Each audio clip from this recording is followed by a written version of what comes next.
Hello choir! Today we are looking at the Solfege on Lesson 8 in your Sing at First Sight books. We don't have any new notes. What we have this time is the concept of skips.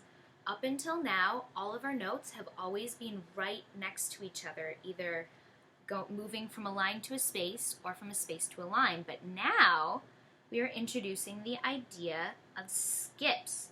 If you take a look here, on exercise number 5, you notice we're going from a space to a space.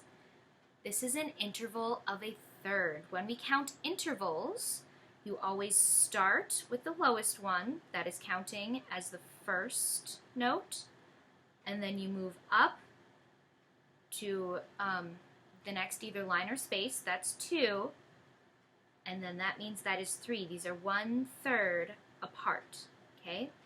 So in this exercise, because we are starting on do in the first space, there's our flat telling us that do is in the first space. When we sing this, it should sound something like this. Do, re, mi, mi, fa, sol, so, fa, mi, re, do, mi, do, re, do. Okay, so we've got skips between our do's and mi's. Let's write that in. Above do is always re, right above re is always mi, and we know that our first space is always do.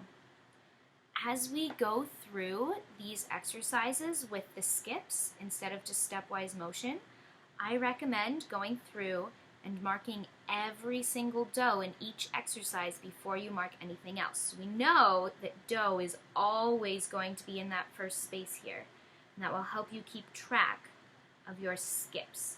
Okay? Let's keep going. So we've marked all our do's. We know that right above do is always re.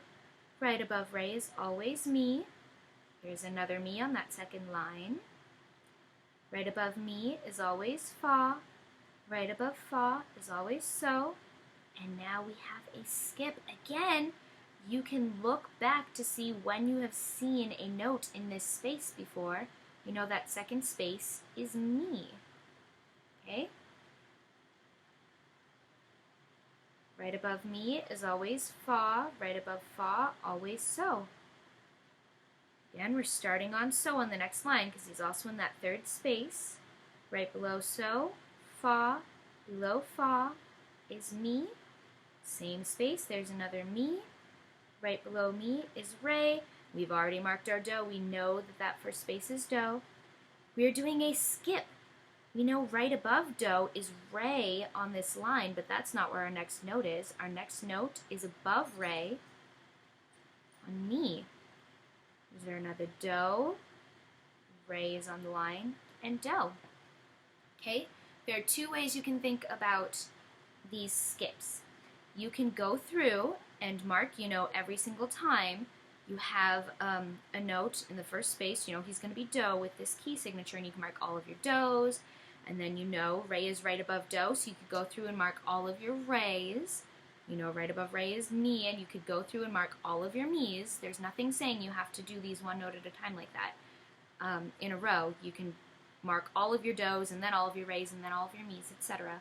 Or you can count up, like we did down here. We know do is in that first space. We know re is going to be on the line, which tells us that mi is going to be in the next space again.